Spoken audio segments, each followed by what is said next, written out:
Hello and welcome to this week's edition of ELCAT News. I'm your host, Jen Carlos. At this week's Town Council meeting, the Grand Marshal selection for this year's 4th of July parade was announced by Ryan Quimby. So for 2019, the committee chose John Maybury as our Grand Marshal. He's graduated from East Long Meadow High School, went to Western New England College.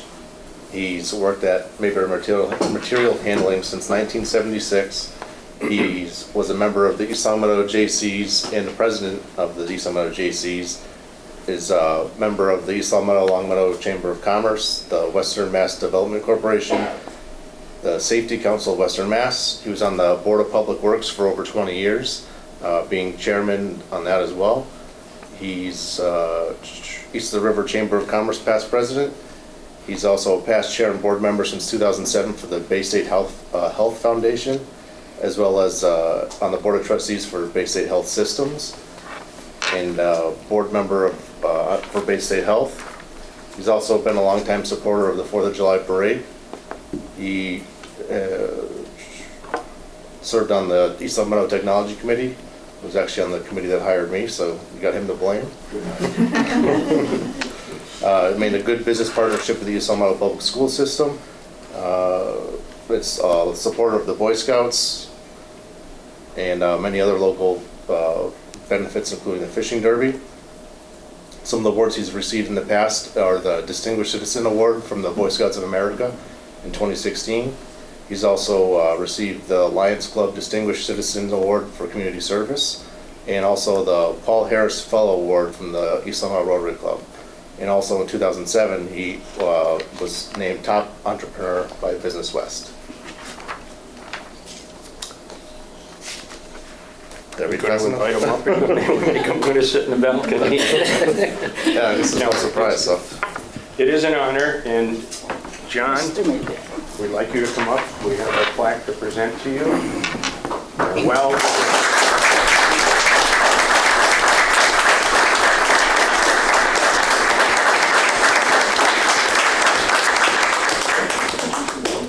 So I'll keep it very brief. I know you have a lot of work to do, but I'm very proud of East Long Meadow. I've lived here over 60 years. You guys are doing a great job. The town is in good hands, and I've enjoyed everything I've done. I think one of the comments that was made somewhere along this process was he's not old enough, and I guess I like to kind of think I'm not old enough, but I really do very much appreciate the honor. So thank you very much. Well deserved.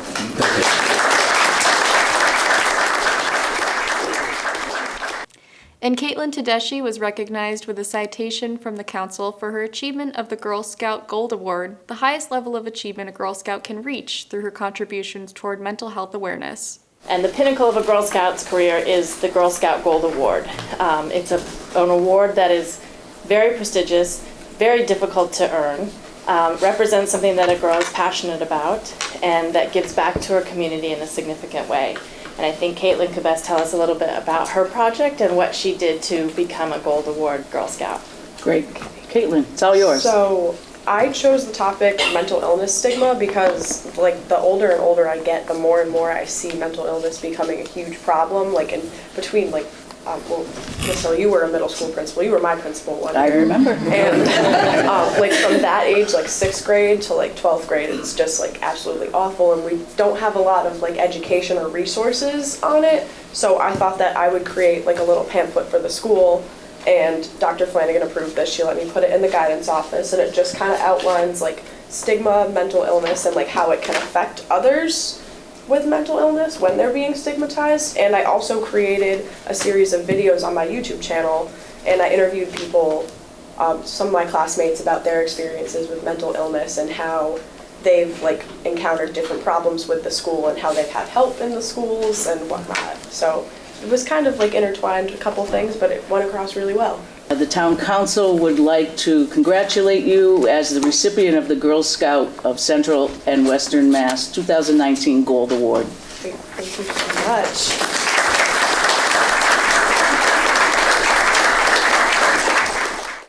Resident Kate Delaney Chung presented a letter to the council providing suggestions for the commercial vehicles bylaw. Everybody has your letter here, but for the benefit of the viewing audience, if you could. And you have the supporting?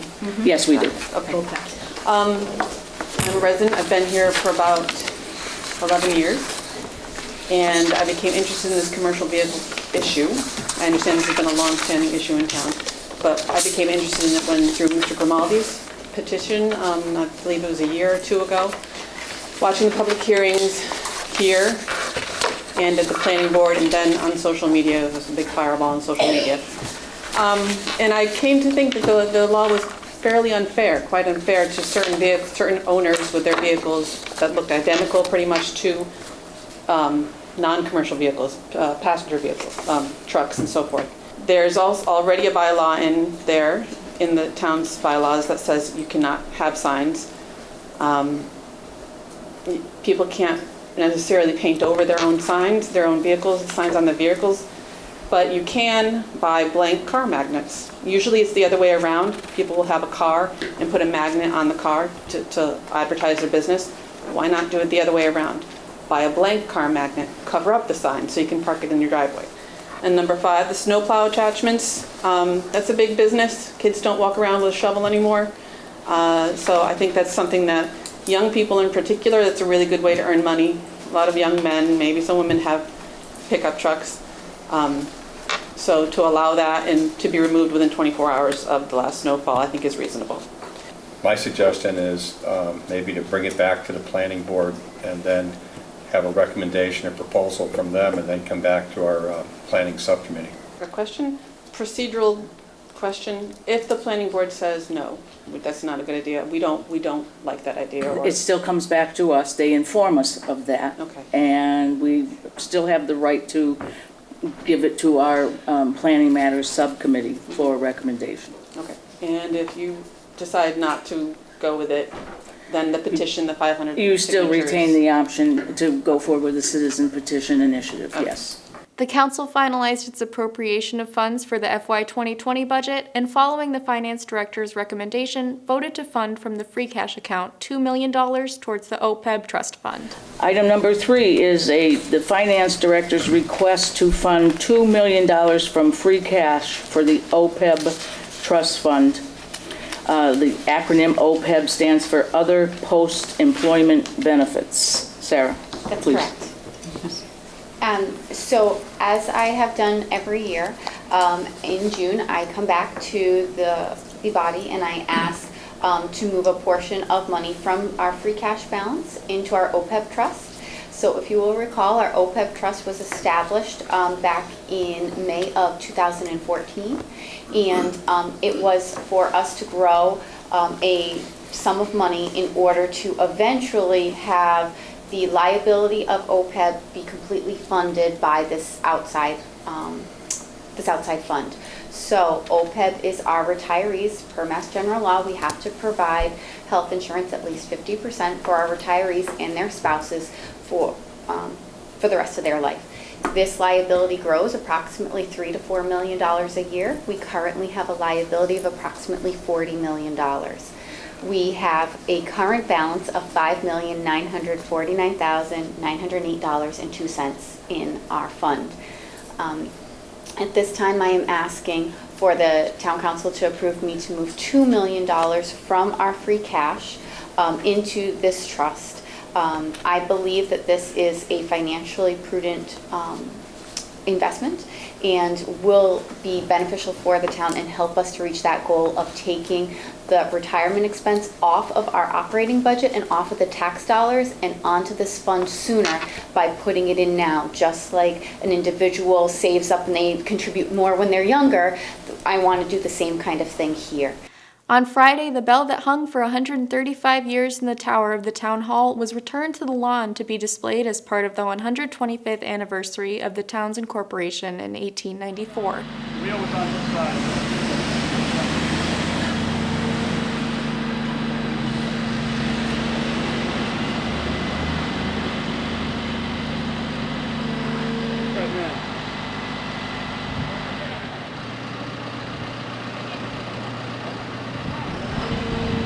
The bell was made in West Troy, New York by the Manili Company and installed a year after the completion in 1883 of what was then still the Long Meadow Town Hall.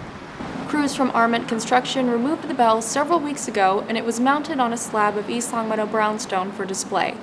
A plaque recognizes the 125th anniversary of the state's legislature's official recognition of the town of East Longmeadow. The bell was removed from the tower to help ensure its preservation, as it was no longer accessible from inside the building. On Wednesday, the town's Open Space and Recreation Committee held a public hearing to present its open space plan.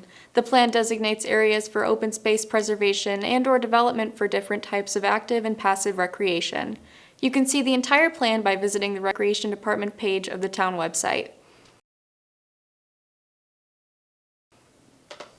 Eversource Energy will be inspecting and repainting existing transmission structures in East Longmeadow. Residents can expect to see construction vehicles on the right-of-way and associated work including mowing or vegetation removal. On Wednesday, June 19th at 11:15 is this year's edition of Senior Games. Power walking is a new Senior Games event. Participants power walk 1,500 meters, which is about 4 times around the track at Springfield College. Come to the Senior Center on June 19th to hear how you can get involved and participate in the walk. On Thursday, June 20th from 5 to 7 p.m. is a pasta dinner fundraiser at the Pleasant View Senior Center. Support the East Longmeadow Fire Departments Association and enjoy a delicious pasta dinner prepared by the fire department. Tickets are $7 per person and can be purchased at the Senior Center. The Veterans Memorial Committee is working endlessly to construct the Veterans Memorial to be built on the front lawn of the Senior Center. There are several ways to donate to this worthy cause. Pavers can be purchased for $125 in honor of a loved one, military's Veterans Memorial t-shirts are on sale for $15, and military veteran bracelets are on sale for $5, all available at the Senior Center. Here's what's happening at the library this upcoming week. On Thursday, June 20th at 5:30 p.m. to 7:30 p.m. is a kickoff party. Have fun and enjoy the kickoff to summer reading program with pizza, music, prizes, and games. Everyone is welcome. On Friday, June 21st from 10 a.m. to 2 p.m. is Legos at the library. Stop by between 10 a.m. and 2 p.m. to build an amazing creation. And on Friday, June 21st from 3:30 p.m. to 4:30 p.m. is Art with Miss Jamie. Children will have fun creating one-of-a-kind sun catchers for ages 9 and up. That's it for this week's edition of ELCAT News. I'm Jen Carlos. Thanks for watching. See you next time.